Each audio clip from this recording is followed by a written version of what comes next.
Good morning. Hola a todas y todes. Welcome, everyone. It's a pleasure to have you here. My name is Masaya Llavaneras Blanco, and I am a member of Don's Executive Committee. We have participants and speakers that speak English and Spanish, among other languages.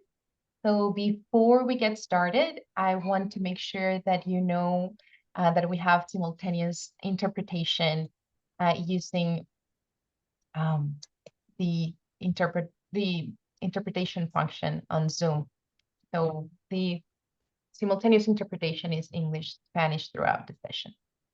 Thanks to Stefania and Florencia, who are our excellent interpreters today.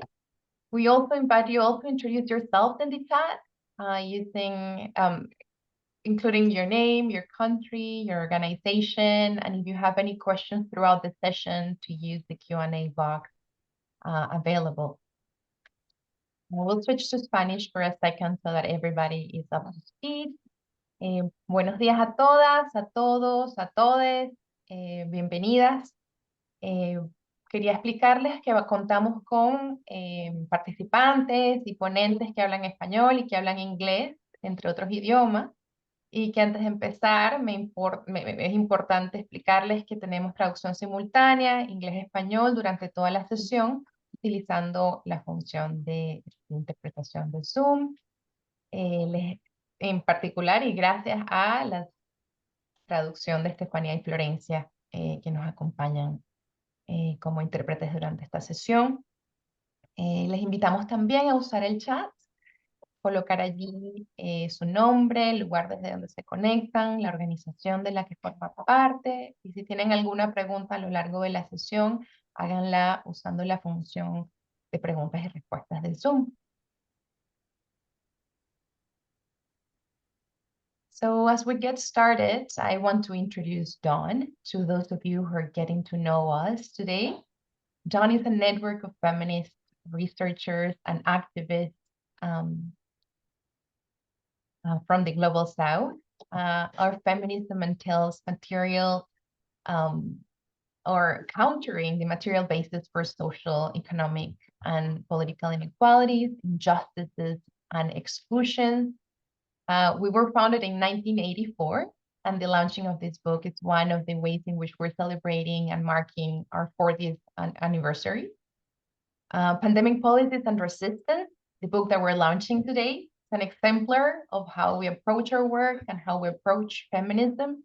It was written by a group of 20 feminists from the Global South, and mostly based in the Global South, centering the experiences and approaches of domestic workers, of informal workers, of migrants, of social movements, indigenous, racialized, and poor people, with regard to the policy and political changes that emerged during the COVID-19 pandemic. And I know that when we think about the pandemic, it sounds like we're talking about something from the past, something from which we moved on. But our interest with the book is not to take you back to that time. Rather, we want to share what we learned about the social organizing and resistance to authoritarianism, to austerity, and uncaring social dynamics that exacerbated and increased exploitation and gender violence. And it is with this spirit of sharing what we learned from the book that we're launching it today, asking two big questions. One is, how can we use this book for activism? So when we think of research, we think of action. How can we act on this book? And what does this book tell us about the current moment of growing authoritarian anti-gender and anti-migrant politics? What did we learn about the past, the recent past, and how it informs our present? This session will run as follows. My colleague Damien Gawk and myself will introduce the book very briefly. 6 of the 21 contributors of the book will share brief comments about these links between the book and activism and the current moment. That includes Ritu Diwan from India, Silvia Fernandez from Bolivia, Leigh-Ann Worrell, Barbados, Roy Burnett from Kiribati, Ayesha Constable from Jamaica, and Annette Liberona from Chile. And they will be followed by Maria Graciela Cuervo, Dawn's global co-coordinator, who will share some reflections before we open the floor for an open discussion with your questions and comments. I now pass the space to Demian, who will get us started with the book. Thanks, Masaya. Bula vinaka, everyone from the South Pacific. Before I start, I just want to add my thanks and say how much of a privilege it has been to be part of this process and this project since its inception back in 2020, with the different case studies together with the authors, and that has sort of led us up to this moment. And the reason that we're all gathered here today or tonight, wherever you may be located, for us, time has flown by really fast. And I just wanted to say a big Vinaka Vakalevu. Thank you to all the authors of the chapters for your time and effort and patience, especially during the pandemic and in the editorial process. Just while I have you guys here, I wanted to share how you can have access to the book, which open access to the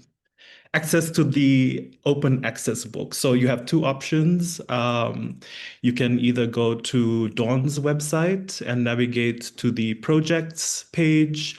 And they have a whole page, a web page dedicated to our project, which is called the Policy Transformations. And you will see links to the open access book, which you can navigate through and click on the free download, which should then take you to the Bloomsbury page and you have access to the book. Otherwise, you can simply use Google or go straight to the Bloomsbury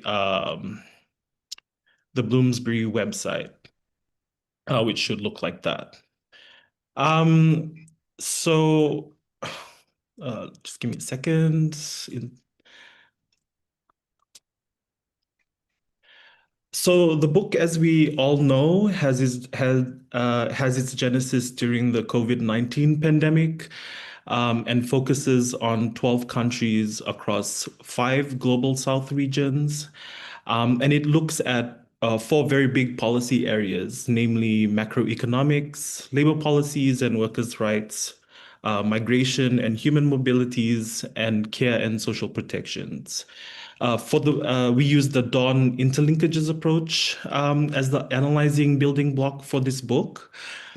And historically, Dawn has been at the forefront of this non-linear, non-siloed approach to development. For this book in particular, this approach was very relevant because at the very beginning of the pandemic, Dawn had realized that an interlinkages approach was expensive enough to accommodate for, like local, national, and regional contexts while providing common grounds for this global comparative approach. So in this sense, an interlinkages approach was one that tackled mess and complexities rather than just avoid it. Because as we all know, policies don't operate neatly or coherently or individually, and we didn't want to assume as much with our approach. Imbricated in these complexities and messes are the gendered class and power relations that are often not visible from the offset. And we wanted to account for this in the book. For example, we understood that care provisions are deeply intertwined with macroeconomic policies, through economic values of paid and unpaid and mostly gendered work.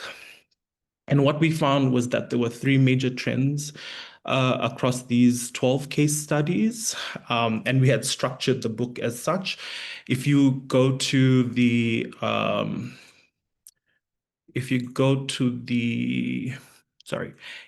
book, you will see that the case studies are split into different sections, and I'll just go through those sections very briefly now. In the first section, um, in the first section, we had countries that had ramped up their austerity policies, most of which were self-imposed, and/or countries that relied heavily on a suite of policies that they already had at hand.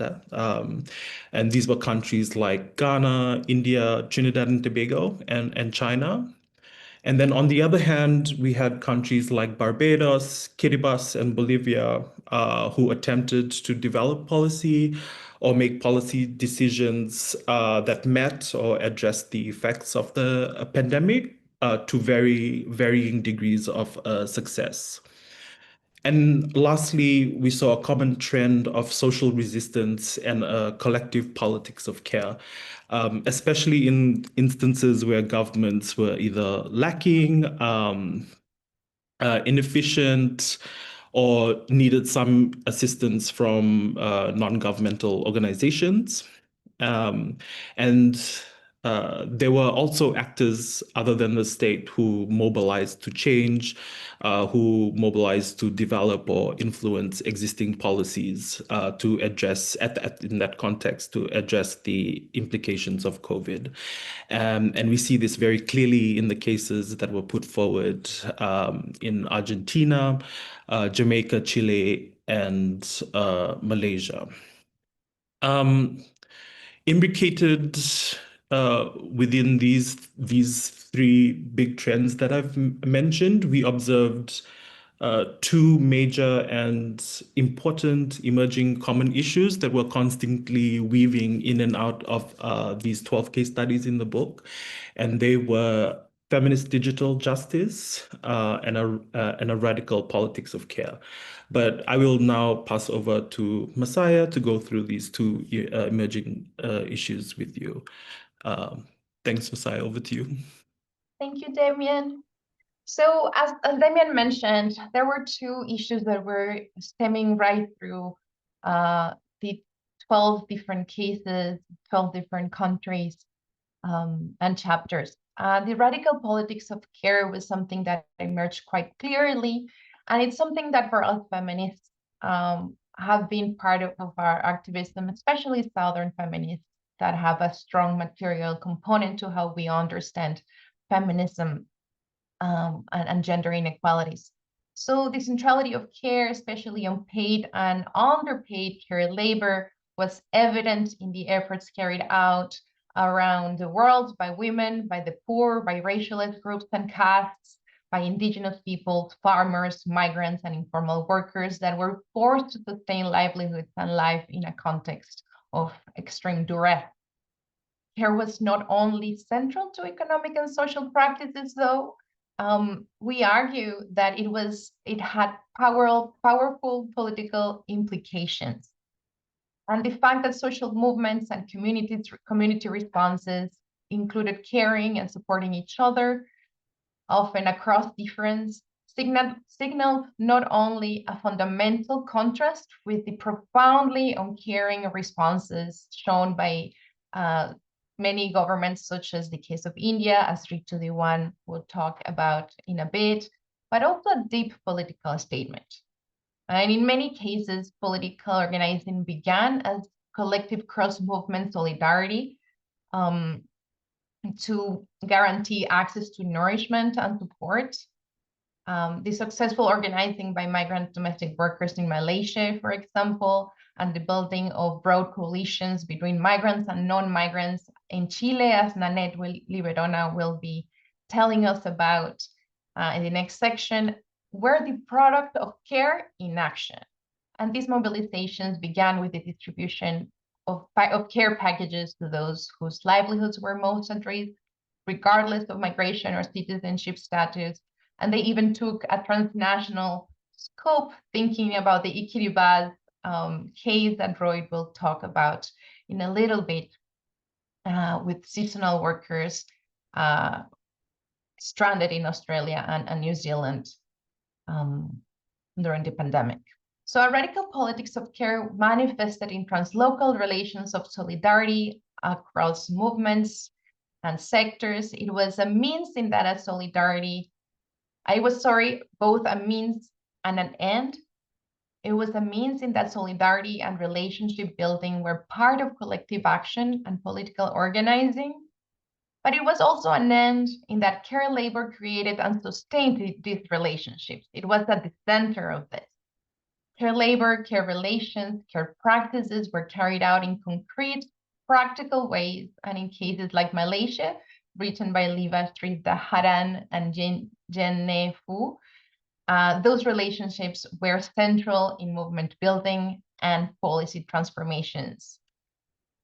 Another fundamental thread that came through the cases like Jamaica, which Ayesha Constable will tell us about, also in cases like Trinidad and Tobago's, written by Karen Roparin and Crystal Brizan, or South Africa's, written by Busi Tibeko, was the urgency of addressing digital justice from a Southern feminist lens, including access to data, to hardware, and to know-how.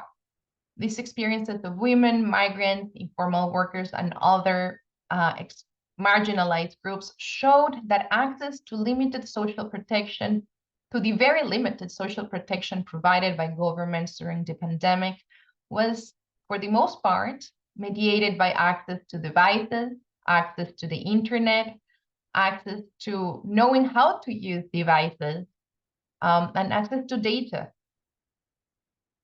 Digital technologies were used to surveil as well and to control internal and international migrants that had they had to surrender their data and their information in exchange for some level of social protection. So digital justice here was not only a mediator of access to social protection, as minimal as it may have been, but it was also a form of surveillance. At the same time, digital technologies were fundamental for organizing, for mobilizing, and often in extraordinary, successful ways, gaining the possibility to organize and unionize, for example, in the case of domestic workers, in some contexts, beyond what had been possible before. I will now open the floor to our stellar author and speakers. Each of you will have 5 minutes to share some reflections on the ways your chapters or the book in general can be used for our activism. And we'll start by Ritu, followed by Silvia. Thank you so much, Messiah, and also Damien, for the introduction. I'm not going to introduce myself. I think it's already there in the thing. I work in India, and apart from heading economics and Society of Labor Economics, Indian Association of Women's Studies, etc., is a deep involvement in activism. Because for me, the fundamental, and this is really what the book really showed us, and what we learned while working on the particular book, is that there is no point analyzing without advocacy, without accountability, without some kind of action and activism which has to be involved in what we are doing. So I think very happy, pained, and also traumatized of being part of this entire journey to create this really very unique book. And it melded a lot together, different types of struggles, different types of strategies across different countries, and of course, in terms of many commonalities with different issues and many differences also. So learned a lot, unlearned a lot, and learned what to do and what not to do. I think that was also a very essential component.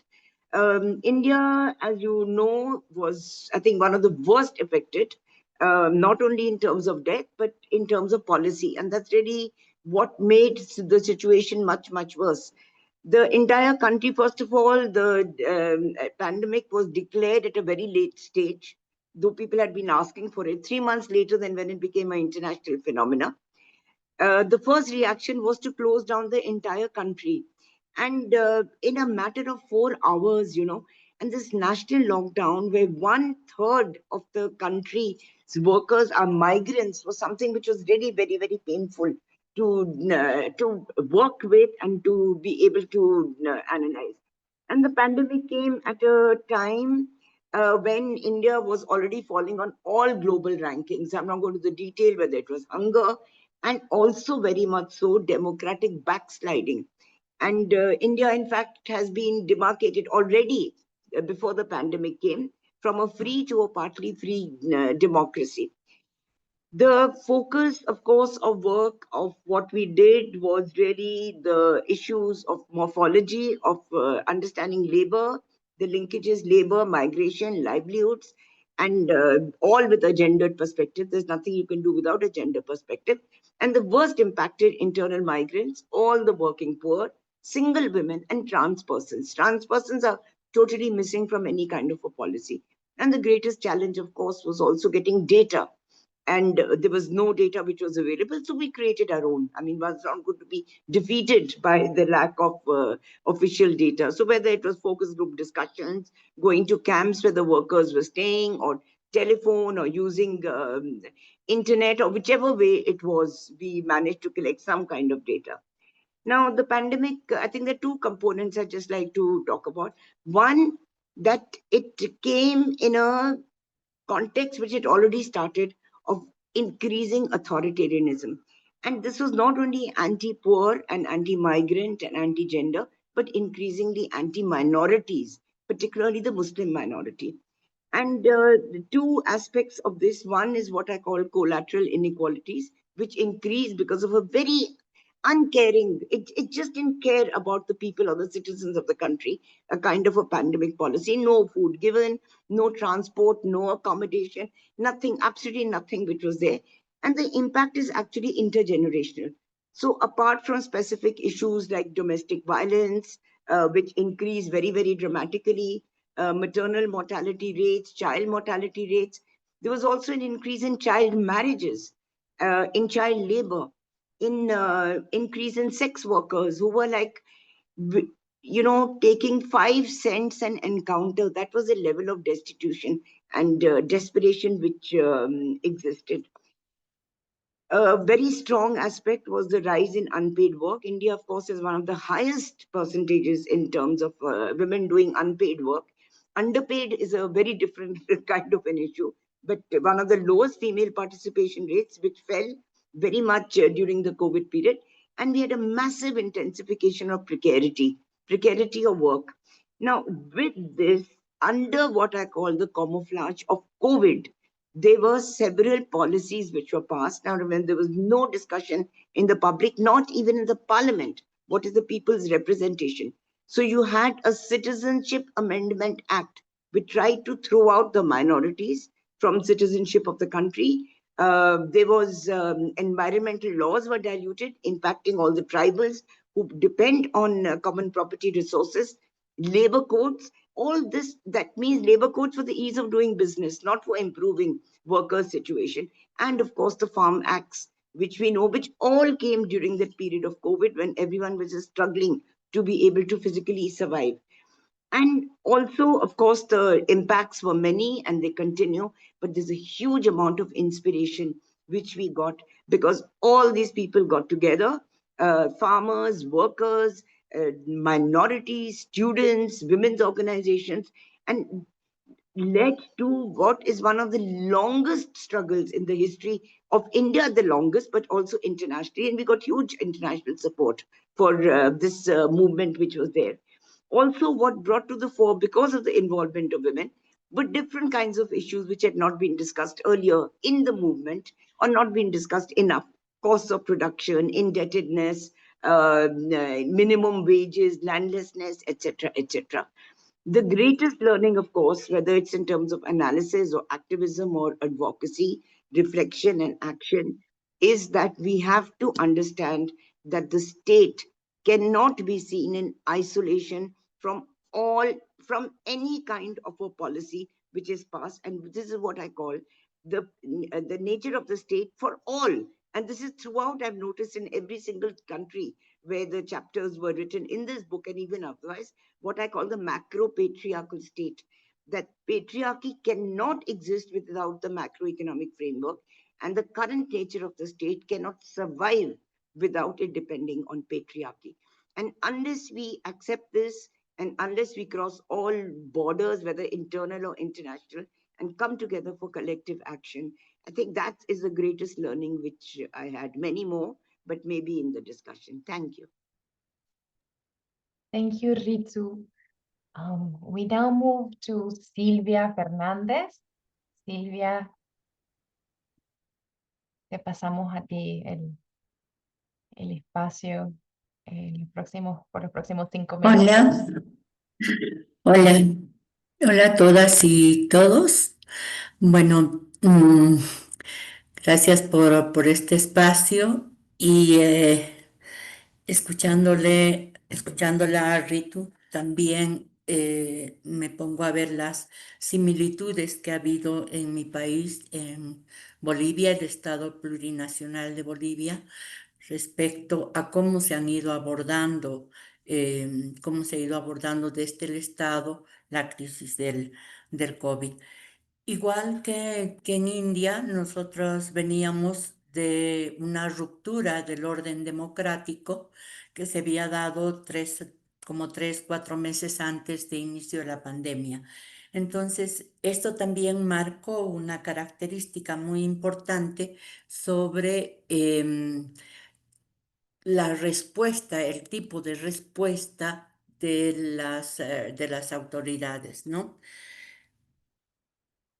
Para nosotras y para nosotros aquí, bueno, por supuesto que el encierro, diré, el confinamiento, se sintió como uno de los golpes más duros, más aún en esa condición, en esa situación de excepción que estábamos, de un golpe de Estado, ¿no? Donde se habían recortado ya las libertades democráticas. Entonces, la pandemia supuso para nosotras y nosotros un golpe mucho más duro, mucho más fuerte. Y lo sentimos en nuestro cuerpo, ¿no? Era un golpe que aplastaba nuestro cuerpo, que te asfixiaba, más si estabas en una situación de dependencia o peor aún para las mujeres en situación de violencia, ¿no? Casi inmediatamente a este golpe que fue el encierro, el segundo impacto más duro que sentimos es el aumento desproporcionado de nuestra jornada laboral, ¿no? O sea, ahí vimos cómo nuestra jornada laboral se hacía extenuante, larga, estresante, ¿no? Y claro, tenía variaciones características de acuerdo a la condición de clase de cada mujer. Pero para la mayoría de las mujeres, esta jornada se triplicó, se hizo mucho más larga, encerradas en nuestras casas, ¿no? Los trabajos de regeneración y cuidado de la vida se hicieron más largos, mucho más largos. Y la ilusión que en plena pandemia, porque por ahí teníamos una ilusión, ¿no? De que estos trabajos que son tan duros, tan fuertes y que nos asfixiaban durante la pandemia, pero que al mismo tiempo no habían dejado de realizarse ni un día ni una noche, y que el trabajo de cuidados era el único trabajo que no paró en todo el mundo y que todas y todos reconocíamos eso, ¿no? Bueno, pues nos quedaba la ilusión también de que ahora sí, ya se valorara el trabajo del hogar, ¿no? Pero pues ese reconocimiento nunca llegó, ¿no? Nunca llegó ni en las políticas, ni en el debate público, mm, ni en nada, ¿no? Ese trabajo se amplió además fuera de la casa, y creo que esto es una característica justamente em, de nuestros países del sur global, ese trabajo de cuidados se amplió fuera de la casa porque las mujeres, sobre todo las indígenas y campesinas, que habían visto en la mayoría de los casos anuladas, cerradas sus fuentes de ingresos y no sé qué. Entonces ellas se aproximaron a las ciudades y llenaron las ciudades de hierbas, de todo tipo de plantas medicinales que pudieron ayudarnos, que nos ayudaron muchísimo a hacer frente a la pandemia, frente a enfrentar la enfermedad esta, eh, a través de esos cuidados que puestos a disposición de toda la gente en todas las esquinas de las calles, de las ciudades, ¿no? Estaban para corregir, para darnos acceso a la salud frente a la precariedad espantosa del sistema de salud que no logró responder a los desafíos que le planteaba la pandemia, ¿no? Entonces, fuimos las mujeres nuevamente que con los saberes ancestrales se, se logró, yo creo que a partir de eso, cuidar al resto y también generar, también como una forma de generar ingresos, ¿no? Entonces, este fue un contexto, así como de contexto muy, muy duro, ¿no es cierto? Con estas características del encierro, del golpe sobre nuestros cuerpos, sobre nuestras cuerpas, en fin, de todo eso ahora. Yo creo que una de las cosas que nos mostró claramente la pandemia en el país fue que como el Estado no deja ni un minuto de contribuir a la reproducción del capital, independientemente de qué esté pasando o no con sus ciudadanos y ciudadanas y con la propia reproducción de la fuerza de trabajo, ¿no? Pues nos dimos cuenta que cuando bajan los impuestos y aumentan los créditos, ¿no? No importa que las ventas de las empresas bajen o que los trabajadores y las trabajadoras no asistan a sus fuentes de trabajo.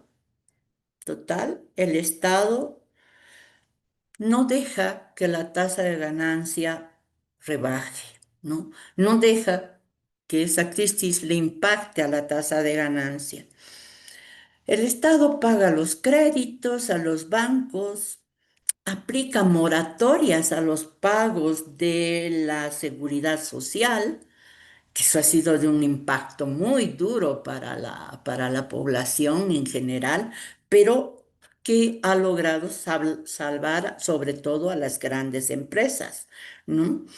Eh, Además, el Estado presenta un abanico de alivios tributarios para los grandes empresarios, para la gran empresa fundamentalmente, a contraposición de lo que supone para los pequeños, los micros, ¿no es cierto?, para el resto de la población, que no hay nada más que pequeñas periodos de gracia, digamos, de suspensión de créditos y no sé qué, pero ningún otro beneficio más. Con todas las medidas fiscales que el Estado boliviano ha lanzado, el gobierno nacional lanzó en los primeros meses, en los primeros 6 meses, de 6 a 9 meses de la crisis, la pandemia, ¿no? Se estima que el Estado boliviano habría perdido 2.000 millones de dólares en menos de un año, ¿no? Que para una economía tan pequeñita como la nuestra, que tiene creo que 54.000 millones de PIB, entonces realmente perder esos 2.000 millones es crítico, y ahora se están sintiendo justamente todas esas consecuencias en una crisis económica muy fuerte, no vista en el país desde hace muchísimos años. Entonces, estas cosas que todavía de la pandemia las seguimos viviendo, también nos han traído lecciones muy importantes, ¿no? Y es Lidia, disculpa la interrupción, pero tenemos que dar espacio a Leigh-Ann que nos acompaña. Si puedes guardar las lecciones para la parte de la conversación colectiva. Y ok, disculpa la está interrupción. bien. No, está Sí, bien, gracias. Gracias entonces, yo con eso ya me termino. gracias, Silvia. We're moving now from Bolivia to Barbados with Leigh-Ann Worrell. And we'll continue with the lessons from Bolivia during the conversation period. Okay, thank you so much, Messiah. Thank you, everyone, for your comments thus far. And also congratulations on not only your 40th anniversary, but this really wonderful piece of work. So just to note, while I will be presenting, I co-wrote the book chapter with my colleague and dear friend, Dr. Daniel Bob, who is also on the call. So I'm sure that she'll also be able to jump in if there are any questions that we have. I'm sure she'll be able to assist with that. So in terms of the questions that we're answering, how can we use the content of the book for our activism and advocacy? So what I would say is that we already use the work, one as a launching point for other engagements that we have with policymakers. Dr. Bob has gone on to do some really exceptional work on care and the economy in Barbados. And I'm sure that her sort of points of departure are informed by the work that we would have done for this project. And her work has also been presented formally to our Minister of Labor. So just to get a sense of how we engage with policymakers and how this work already informs what we do in the years since we would have worked on it. And also to say that we put a lot of pride in seeing our classroom as spaces of potential, as spaces of hope.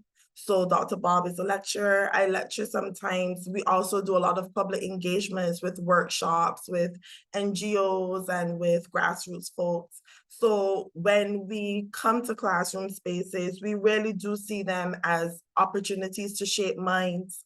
And when we reference the work, we really do try to show, there is perceptions of how people live, particularly marginalized people, and here are some realities. And we are happy that we can make connections with people's actual lives, and also to show how something that may seem removed, but such as government policy really does impact the day-to-day living of Barbadians, and it impacts it in very different ways, and gender is definitely a key way that interacts with how people experience lives.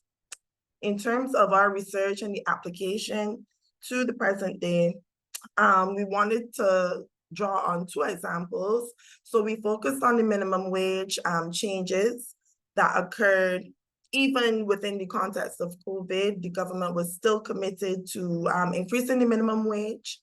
And what we want to highlight here is that inflation is really growing rapidly, is rising rapidly. And our conversations and reflections on the minimum wage is telling us that we really do need to focus on livable wages, and also making sure that folks who are making minimum wage are able to keep up with the rising cost of living. That's a conversation that's happening in Barbados, but we're seeing the biggest set of pushback to this sort of push from the government, from the private sector. So the private sector is really at the forefront of saying, we can't afford to do that, rethink that, even as people are struggling with their basic expenses. In terms of Adopt a Family, which was the second policy that we looked at, which was a direct result of trying to help marginalized families, unemployed families, as a result of the fallout of the pandemic, we had noted that the majority of the recipients of the assistance were women.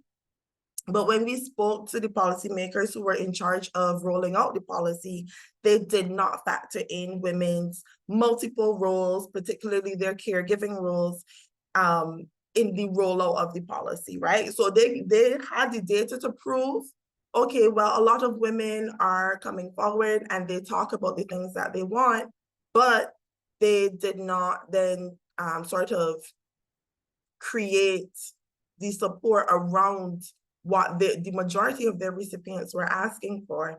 So we see where gender disaggregated data is still being collected in Barbados, but we're really wanting to see policies that go beyond that and account for gender in how they are implemented. Finally, the aspects of the pandemic period that kind of shape this sort of contemporary moment of anti-gender and anti-migrant sentiment. And for this question, I think it's in the moments of forgetting. We are so committed, as Messiah talked about earlier, we're so committed to forgetting the pandemic. We're so committed to moving on. And I think in this sort of commitment to this, we are creating a mythic past of what our countries were, an idealized version that never existed, right? And in doing that, we come back to maybe some of the worst aspects of history to sort of create scapegoats for the problems that we have right now. And with the commitment to forgetting, there's also a commitment to harm, right? And a commitment to sort of, even if we don't want to name it as such, when we think of when countries were great, when we create that, when that idea is created in our heads, we're really creating ideas of racism, misogyny, colonialism, and a sort of implicit will to return to that. So that's what I would say on that bit. We want to forget so much. And in the forgetting, we're sanitizing histories.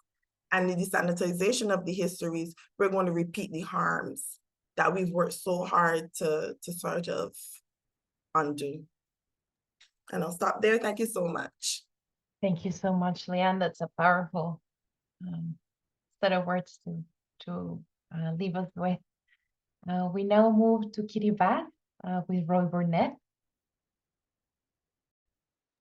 Thank you, Messiah. Māori, kia ora. My name is Roy, and I am zooming in from Tāmaki Makaurau in Auckland, where it is midnight where I am, so please bear with me if my words are a little bit jumbled. But I'm a researcher and current PhD student at the University of Auckland, and it's been such a privilege to be a part of this process, to have contributed a case study on Kiribati as an Kiribati researcher amongst some really incredible Southern feminist activists and scholars. So congratulations to all the authors and to Dawn for publishing such an incredible book. But my chapter looked into labour mobility policy and the experiences of Kiribati seasonal workers who were stranded in Australia and New Zealand for nearly up to 3 years during the pandemic and after the pandemic. And during that time, we saw some really significant shifts in terms of centering and protecting the rights of workers, as both Australia and the New Zealand economies were dependent on seasonal workers who were working in the agricultural and horticultural industries. But in the aftermath of the pandemic, we kind of saw a return to business as usual policies. And for those of you who may be unfamiliar with the context of Pacific labour mobility schemes, so these are guest worker schemes between Pacific countries who send workers to Australia and New Zealand. And they're often celebrated as having triple wins because of the economic benefits that are provided to participating countries, employers, and to the workers themselves. And there's no shortage of research when it comes to the RSE and the PALM schemes. And so a lot of money gets invested into researching these schemes, particularly their economic and social impacts. But my chapter looked into how the pandemic was a really critical moment that exposed the power imbalances that are embedded in these schemes, particularly for workers whose visas are tied to one employer, and for sending countries who receive very little in terms of economic development. And my research also exposed the precarity of seasonal work. So because workers are tied to one employer, they weren't able to seek work elsewhere when their hours were dramatically cut. And as migrants on temporary work visas, they weren't eligible for social protection in their host countries as well. So amongst the findings in my chapter, what I think is most powerful for activism or advocacy are the findings that are related to long-standing gender inequities embedded within these schemes. So I mentioned before that there's a lot of research that gets done into labour mobility schemes, but there's a huge gap when it comes to feminist research and research that looks into the gendered experience of workers. So the pandemic highlighted some serious issues and concerns related to sexual and reproductive justice for workers whilst they were in Australia and New Zealand. And this was particularly the case for 6 Equitibus workers who became pregnant over the pandemic. And in usual times, when a worker becomes pregnant, they often return back home to give birth. But for Kiribati workers, because the Kiribati border was closed, I think it only opened in 2022, they were stuck in Australia and New Zealand, and their mandatory health insurance that they had to purchase as part of their visa conditions didn't cover childbirth costs. So these women who were already in a vulnerable situation had to bear the costs themselves. There was also an increase in reported cases of sexual violence over the pandemic. And again, it's very difficult to get an understanding of the numbers and the data because there simply just isn't enough research that looks into the gendered experiences of Pacific seasonal workers. And it is very difficult for workers who do experience sexual violence or abuse to report these instances because there's a fear that if workers complain or report issues, then they won't be selected to return the following year. And there's also additional pressure that can be put on workers by their home countries because they're often seen to be representatives of their countries, so they'll be dissuaded to join worker unions. So again, in terms of advocacy, I think my chapter, along with other recent research that's been published since this chapter was written, I think is contributing to a growing body of evidence that can help address the significant policy gap in protecting workers' rights. So I also want to highlight a report that was released last year by Lindy Kanan that examines reproductive justice within the PALM scheme in Australia. So together, I think the findings from my chapter in this research can be powerful tools to hold governments and employers accountable, particularly when this has not been an issue that has really been focused on or highlighted prior to the pandemic. So I think during and following the pandemic, we did see some positive changes that attempted to address worker welfare. But in terms of addressing gender inequities, I think we're still yet to see some significant changes by participating governments. So when Australia and New Zealand economies are profiting millions from these schemes, I think it's crucial that we make sure that this doesn't come at the cost of workers' basic human rights. So thank you. I'll leave that there. Thank you so much, Roy. Just a little reminder to all our participants and attendees that you have the option to send your comments and questions using the Q&A box as well. So remember, if any question comes to mind, to add it there. We move now to Chile with Nanette Liberona. Hola, buenos días, buenas tardes, buenas noches para todas las personas que están conectadas. Estoy muy agradecida de esta oportunidad. em, Del libro también, ¿no? De las distintas etapas de todos estos años que hemos transitado, a veces con algunas dificultades, pero ha sido un equipo muy constante y agradecer mucho a su soporte, a su apoyo y a también hacernos lo que investigamos puede tener una utilidad más allá de llenar páginas y quedarse en un espacio de académico únicamente, ¿no? Entonces, justamente lo que nos proponen en esta instancia es reflexionar un poco sobre la utilidad, ¿no? Que puede tener el libro y en especial nuestros capítulos. Y yo pensaba que específicamente una de las cosas que veo actualmente de gran necesidad, ¿no? Es cómo contextualizar por qué hay personas actualmente que están, en particular mi caso tuvo que ver con población migrante, ¿no? Y gente que ingresó a Chile durante la pandemia, entonces que quedó en una situación de irregularizada y en el capítulo creo que puede servir para poner en contexto el motivo de esta irregularización, ¿no? Y la permanencia de esta irregularización, y no solamente en relación a la documentación, sino también de la vivienda, ¿no? En ese momento se ocuparon terrenos informalmente que todavía están ocupados. Hace poco estuve en un espacio donde hay 12.000 familias. La gran mayoría son migrantes de Venezuela, pero también de Bolivia, también de eh, Paraguay, de Ecuador, de Perú, ¿no? Entonces, el capítulo podría ayudar a resolver tal vez algunos temas legales, viendo que lo que pasa actualmente es consecuencia de ese momento de cierre fronterizo, donde toda migración era criminalizada y entonces irregularizada. Eso por un lado, ¿no? Tenemos también, como podemos observar hoy en día, el aumento de la precarización de las mujeres con la desigualdad de género que todas ustedes ya han comentado, ¿no? Que es algo que no hay que decir mucho más, simplemente eh, dar cuenta de que es en ese momento donde hay un aumento significativo del desempleo y de la informalidad laboral, que hace que hasta hoy en día haya mucha dificultad de parte de las mujeres para lograr una equidad, ¿no? En ese ámbito de recursos económicos y por tanto eh, tener mayor, de lograr igualdad en los cuidados, ¿no?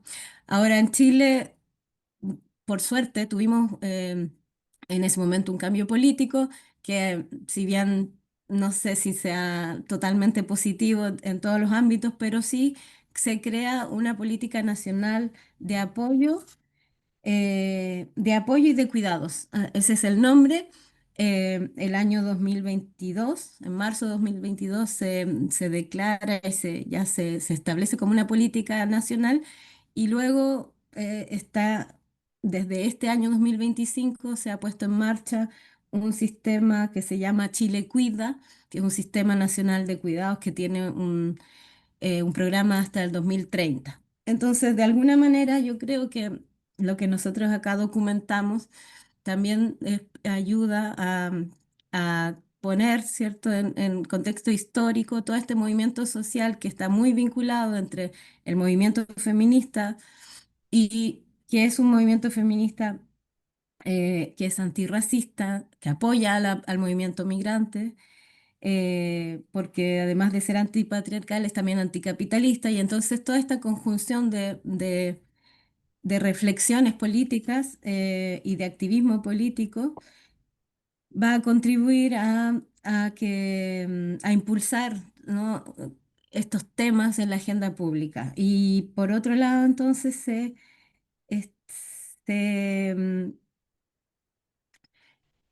enfrenta, ¿cierto?, con el aumento del autoritarismo, que también ya ha sido ampliamente mencionado y comentado, y que lo vemos muy claro como este control biopolítico bajo el argumento del control sanitario se instala, ¿cierto? Instala una estrategia de legitimación del capitalismo neoliberal que va a ir en contra justamente de esos movimientos, ¿no?, feministas, promigrantes, que han hecho algunos avances importantes, pero que afecta al desarrollo de ese capitalismo. Entonces, hoy en día, son estas alianzas las que están en la mira, a pesar de que tenemos cierta legitimación, ¿no? Por ejemplo, también llega en ese momento a Chile eh, una avalancha de agencias internacionales vinculadas a la ONU, ¿cierto?, a prestar ayuda humanitaria a la población migrante. Entonces hay esta contradicción entre apoyo y criminalización, que termina, yo creo, estoy cerrando, termina en una suerte de marginación de los objetivos más claros, más profundos de los cuidados, de la colectivización de los cuidados, que era nuestro tema principal del capítulo. Disculpen por haberme pasado. Gracias. Muchas gracias, Nanette. Bueno, de Chile pasamos a Jamaica. We're now moving on to Jamaica. We are very tight with time, Ayesha. So please, if you can stick to the 5 minutes, that'll be great. A reminder about our Q&A box. If you have questions, please add them there. We have a few coming in. Please keep them coming. Ayesha? Yes. Can you hear me clearly? Can you see me? I'm not sure. Yes, we see you. Okay, great. Hello, everyone. And thank you for taking the time to connect with us wherever you are in the world this morning, and whatever time it is on your clock. I'm very happy, I would say. I feel honored to have been a part of this project, to have had the opportunity to contribute, to join forces with the other very esteemed women who authored chapters, and to have been invited by Dawn to participate in this initiative. I'm thinking specifically of the questions, the guiding questions that we were given. And for the chapter that I worked on in particular, which looked at the impacts of COVID policies and COVID responses on domestic workers, I would say it was an enlightening opportunity for me as well, even as someone who had been working in the space for a little while in Jamaica. And I felt very familiar with the realities of domestic workers. But in some ways, there were, certainly new insights that were pulled or drawn from the experience, delving a little bit deeper into the research, but also from the opportunities to talk to the domestic workers themselves.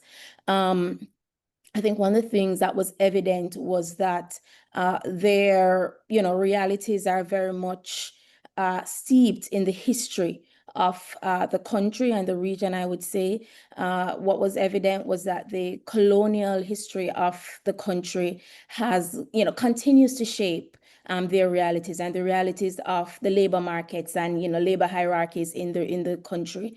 I don't think I also anticipated the extent to which there are still very overt aversions and strong attitudes, negative attitudes in some instances to the work of domestic workers, which were certainly heightened during the pandemic.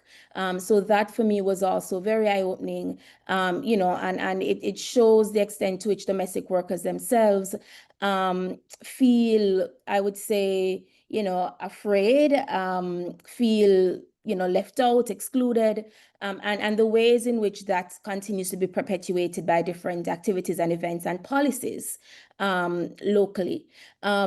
Another eye-opening finding, I would say, is as someone in the climate space as well, a lot of my work is around gender and climate, was a clear intersection between the work of domestic, or the experiences of domestic workers and climate experiences. We talk about the burden of care for those in the care economy. We talk about the risks that they face when there are climate events and whether it's their homes that get damaged or they're unable to go to work, and the impacts on their income. Hello? Sorry? Okay, I'm hearing some feedback. I'm not sure if someone is trying to say something to me. So those three things came out strongly. And I would say in terms of, understanding how the COVID experience served as a point of departure for what we're seeing globally, I am of the view that the success, and this is not just in Jamaica, but more globally, the effectiveness of fear-mongering as we saw it emerge during COVID, I think set the stage for a lot of what we've seen now. I think it was evident during the pandemic that there is a way to manipulate information. There's a way to successfully scare citizens into buying into ideas that under normal circumstances they wouldn't have.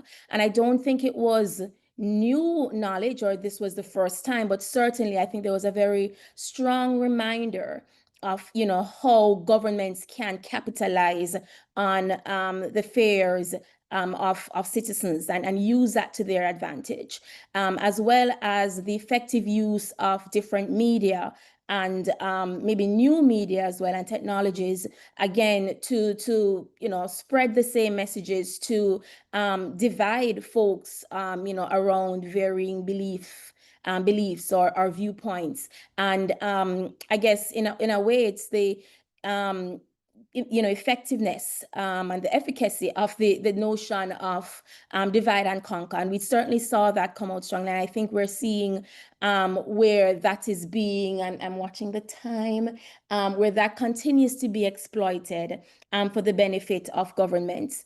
Similarly, when we talk about the anti-movement that has emerged, I think that also gained footing and deeper roots during the pandemic. And I think that may also have been a response to the work of feminists during the pandemic. I think there were some very strong actions and movements that emerged led by women, across the world, but certainly women in the global South, majority countries. And some of the pushback that we have seen in the higher levels of decision-making around women's rights, around issues pertaining to women and girls, and certainly the anti-gender, the anti-rights, all the, other ways in which we see the fears of the patriarchy emerging, certainly, may have again been strengthened in response to what emerged during COVID-19. I think I have one, or am I out of time? Okay, so I'm going to pause there, and if there are any other opportunities to jump in later on, I'd certainly be happy to. So thank you. Thank you so much, Ayesha. Well, we've had a chance to have a little taste of the reflections of 6 of the contributors of the book. Thank you so much to all of you for talking through so much you have to say.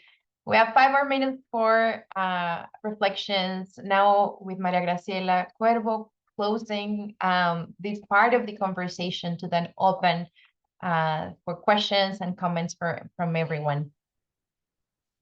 Thank you, Masaya. Thank you so much, everyone, for this opportunity to share the space with brilliant feminists that accepted Dawn's invitation 4 years back, 5 almost, to look into the possibility of policy transformations in a moment where doing any type of research work was challenging, to say the least. At that time, when we start envisioning this project, we did it with a provocation. Was the pandemic an opportunity for policy transformation, or was it merely an alibi to double down on existing system of oppression? The time we were cautiously optimistic, I would say, because we did see an initial policy response from governments in the Global South that recognized the importance of care work. Not all of them, but some. But that optimism quickly collided with a reality of a majority of policies that not only reproduce inequalities, but intensify them in a way that was especially true to women. Like Sylvia said before, the care work only increased inside the house and extended into the public sphere. We also saw how the pandemic revealed the limits of southern states by global power imbalances and the austerity logic. So the political economy was very present. The results of the political economy in which the North doubled down as well on austerity logics really impact the capacity of our governments to do what they needed to. Today's conversation and this book trace the evolution of our thinking from that initial question to a more urgent set of concerns, including how do we organize collectively in a world where the state often fails to guarantee our rights, and what kind of solidarities are possible and necessary in times of intersecting crises. What emerged through this process was a deeper understanding of the centrality of Southern feminist resistance, of the radical form of care and organizing, as said by our editors, that grew out of necessity and demanded recognition as part of a broader social and political transformation set. In this sense, the book showcased how feminists, workers, migrants, and other communities built coalition that defied both the exclusions of policy and the siloed traditional interventions. As states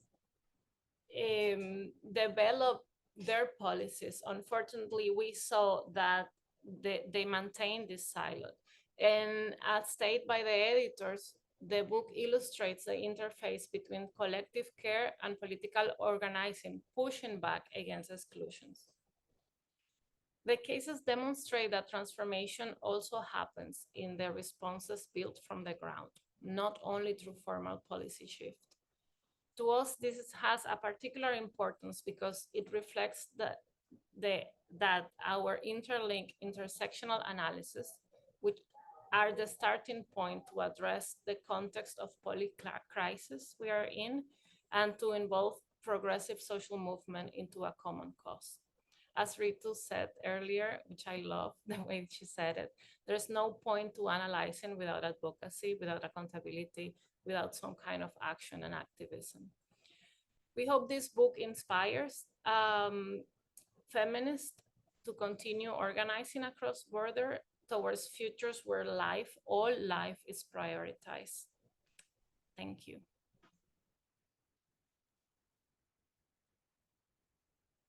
Thank you, Maria Graciela.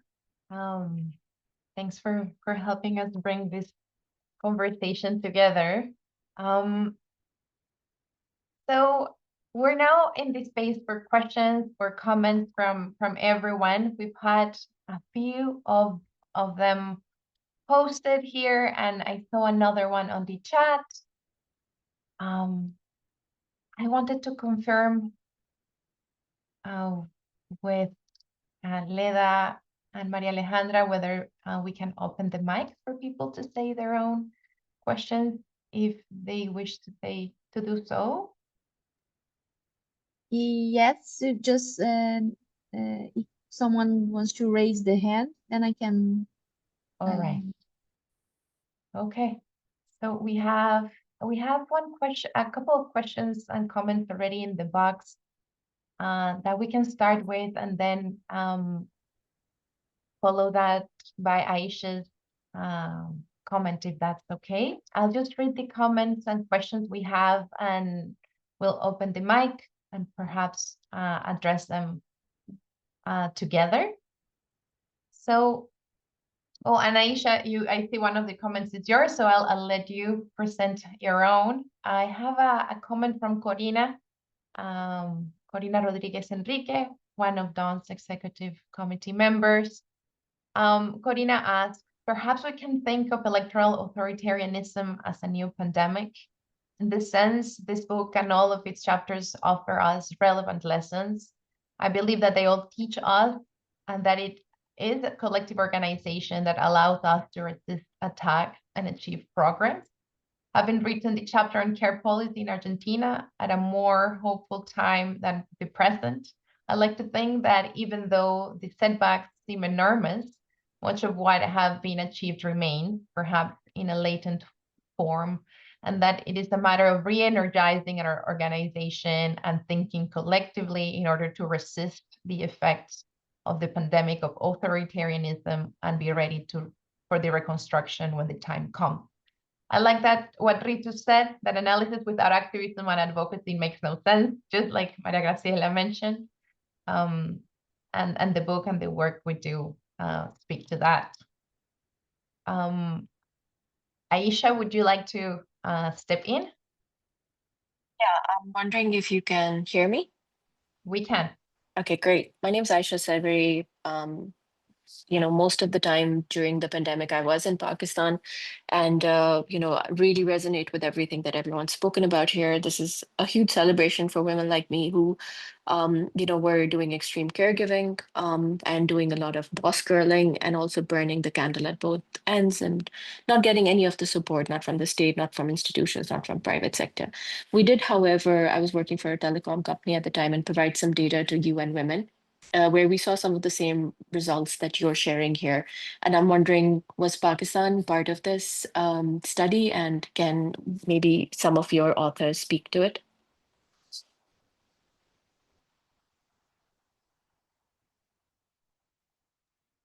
Can you repeat the last bit, Ayesha? Sorry.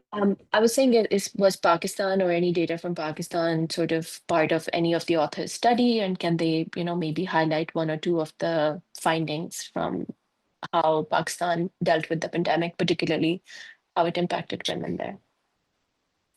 Right. Thank you, Ayesha. Well, I think I can answer to Ayesha's comment and question very quickly, because unfortunately the answer is that we didn't work on Pakistan, so we didn't collect data for Pakistan in particular. We do think, however, that there are important global parallels and processes, that different experiences that are reflected in the book might be relevant to also think about other cases and other contexts. So that would be the quick reply. Now to the question that Corina proposed about the issue of this pandemic of electoral authoritarianism. I might be paraphrasing. I wonder if any of you in the panel or among our participants have things to say. I'm thinking, for example, of India's case and Ritu's analysis of it as a reference to this point.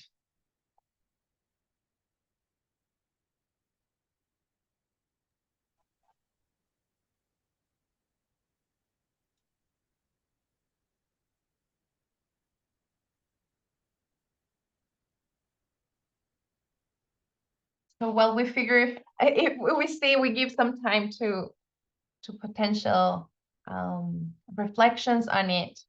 I think that the Argentinian case is particularly interesting to think from the lens of activism, thinking about the relationship between movements and the state, for example. And I wonder if Corina herself would like to speak to it a little bit, or Cecilia, both of whom are authors of the case.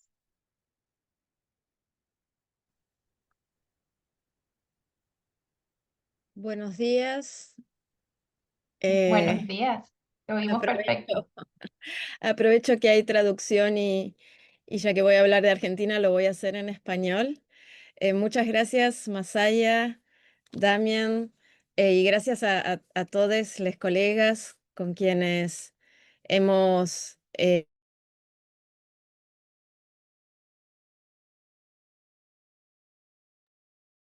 El audio paró, Cori.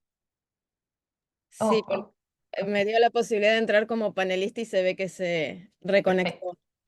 No, simplemente dos palabritas en línea con el comentario que sumé en el espacio para ello, porque bueno, en Argentina tuvimos nuestro tiempo de expansión de los feminismos y de la agenda feminista que nos permitió, en un momento que coincidió con la pandemia, avanzar con un proyecto de sistema de cuidados.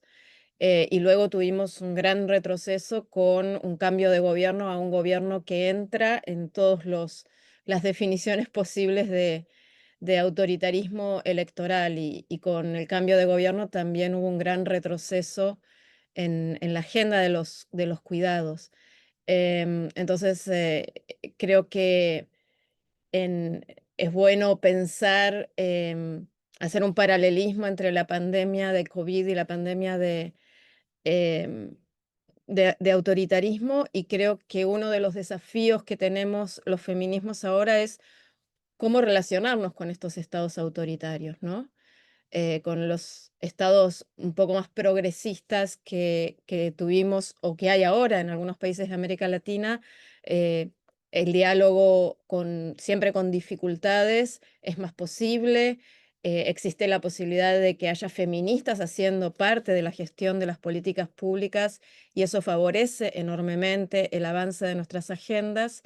Entonces creo que estas democracias autoritarias que están proliferando nos enfrentan a desafíos respecto de cómo pararnos frente a este Estado autoritario y cuáles son los intersticios, las pequeñas ventanas de oportunidad que podemos llegar a utilizar. Y creo que estos tiempos, o al menos así lo siento yo en Argentina, son tiempos también de revisar lo hecho y como de ir incubando una nueva etapa de progreso que podamos llevar adelante cuando este ciclo de autoritarismo termine, que no va a terminar solo, ¿no? Vamos a tener que ayudar a que eso ocurra. Gracias de nuevo a todos. Gracias, Corina. Y bueno, pensando desde la experiencia venezolana, también pensando cómo estos autoritarismos tienen mucho tiempo andando y la pandemia los exacerbó drásticamente y ahora se han vuelto una ola, ¿no? Sí, muy de acuerdo y muy interesante cómo hemos ido conversando del rol del Estado. Creo que eso es un punto clave de la conversación que hemos tenido hasta ahora. Este es un momento perfecto además para dar un chancecito para que Silvia además nos comparta parte de las lecciones del caso boliviano que tuvimos que interrumpir, aprovechando este ratito. Adelante, Silvia. Ok, gracias. Mira, yo también quería decir sobre este autoritarismo electoral que estamos viviendo también aquí en Bolivia. Creo que es parte de esta ola que viene, esta ola de conservadurismo exacerbado que viene por todo el mundo y que realmente está volcándonos la torta en muchos casos, ¿no? Yo creo que, bueno, una de las cosas que sí ha sido importante para nosotras del estudio como elemento para la incidencia, más que para la incidencia política, para el debate en las colectivas feministas, porque soy parte de la articulación de mujeres y feministas pluridiversas de la paz y el alto, así de largo, porque, bueno, tiene que ver con el tema justamente de la interseccionalidad, de reconocernos en nuestra diversidad plurinacional, ¿no? Plurirracial también, y tiene que ver con eso. Entonces, el estudio ha servido mucho para debatir con las compañeras cómo la universalidad, este tema que había sido una conquista hace muchos años, el tema de la universalidad del acceso a servicios de salud o el acceso, por ejemplo, a transferencias condicionadas, era como que un triunfo para los movimientos populares fundamentalmente, pero en el análisis, mirando y teniendo como herramienta la interseccionalidad, encontramos que la universalidad ha servido o sirve más bien para mantener los beneficios de los sectores dominantes, que no se trata de un tema de debilidad de la focalización de las medidas asumidas, por ejemplo, en el tiempo de la pandemia por el gobierno, eh, sino es una política de Estado, ¿no? Es una política de Estado que contribuye a mantener las condiciones de desigualdad, inclusive imponiendo formas por ejemplo, de atención del parto, ¿no? Como es el tema de las transferencias condicionadas para el binomio madre-niña. Y ahí, claro, tienes la medicina occidental como el elemento central que invalida nuestros saberes ancestrales en este tema. Entonces, eso nos ha ayudado a nosotras mucho en la discusión política de cómo todo este tema además tiene un impacto significativo en la contratación de deuda externa y que es ahora esa deuda externa la que también en condiciones de desigualdad mayoritariamente la tienen que pagar los trabajadores y las trabajadoras del sector informal y fundamentalmente las mujeres más precarizadas, ¿no? Entonces, esa es una de las lecciones aprendidas, creo, más importantes y que continuamos hasta ahora porque las condiciones se han precarizado mucho más y vamos a entrar a por lo que dicen las encuestas, una etapa, a un periodo más ultra neoliberal, reaccionario y todo y que lo que tienen como base es un incremento de la deuda pública, ¿no? De la deuda pública externa. Entonces, ahí también nos va a ayudar, yo creo, el libro en general, porque tiene que ver con todas estas cosas. Gracias. Muchas gracias, Silvia.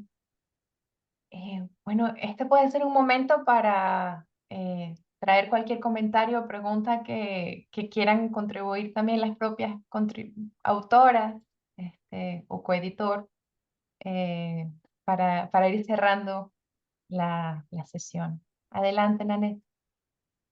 Ya, gracias.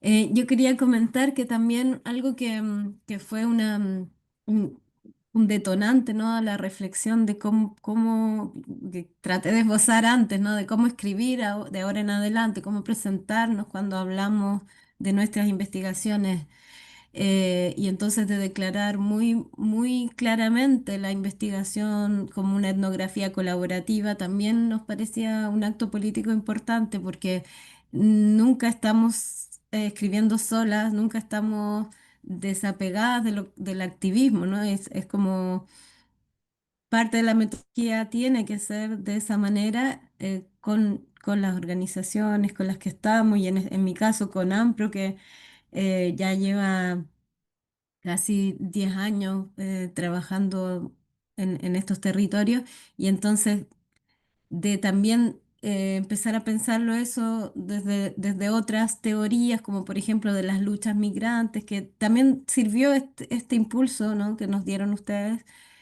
para pensar cómo esos cuidados colectivos se pueden también pueden contribuir a la teoría social, a los estudios migratorios, de movilidad. En mi caso fue súper importante y eso quería también señalarlo, ¿no? De aquí en adelante ya el trabajo se reconoce mucho más claramente. Eso, el trabajo investigativo, ¿no? Gracias, Nanette.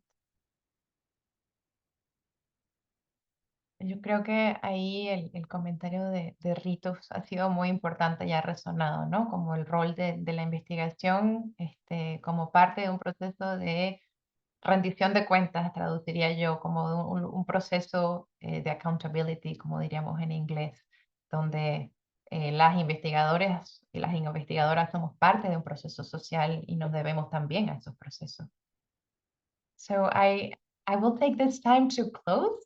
And before closing, I want to make sure that I am doing justice to kind of bringing up some of the very, very rich kind of gems that you shared with us, all of you.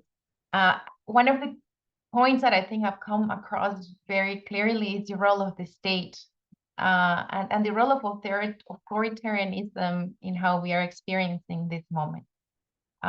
Silvia was very clear when talking about the choices the state makes to reproduce capital and to abandon the social reproduction. And that speaks very closely to Ritu's approach to a patriarchal macroeconomic and macroeconomics that serves patriarchy.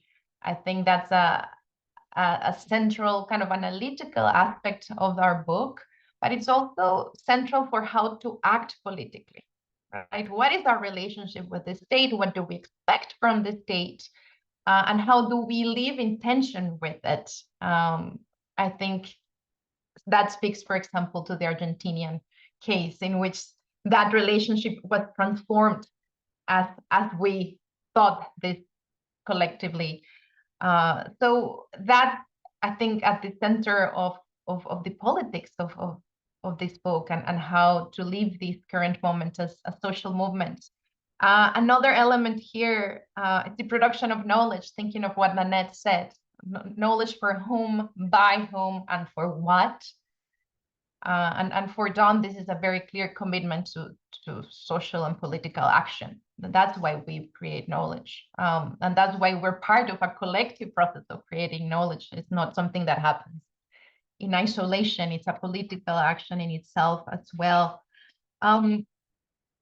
I think there was also an important point, going back to this stage, this tension between criminalization and care, the tension between authoritarian practices and care practices that sometimes are supported by the state in different partial ways, but are really a form of resistance from the standpoint of social movements and those that are outside of the state for one reason or another, be that citizenship and migration exclusions or caste and racial and ethnic exclusions. And I'd like to leave us with a positive, if at the risk of sounding cheesy, a positive note. And I'm sorry, Sarah, I see your hand up, but I think we're too late to continue the conversation. We have a hand up that I cannot allow it right now. There was an important point here made about broad coalition building, how different movements can collaborate and exist collectively and act collectively. And the pandemic opened that door forcefully by reality, in the case of migrants and non-migrants collaborating, in the case of formal and informal workers collaborating, in the case of feminists and other organizations like labor organizations or migrant organizations working together. So the book is a call for that sort of coalition building. Dawn's interlinkages approach is a call and a tool for that coalition building that we hope we can continue to foster through our efforts. Thank you very, very much, everyone. Thanks for your contributions, and thanks for sharing this book around and making it used and making it very, very, very public. Gracias a todas. Hi, thank you.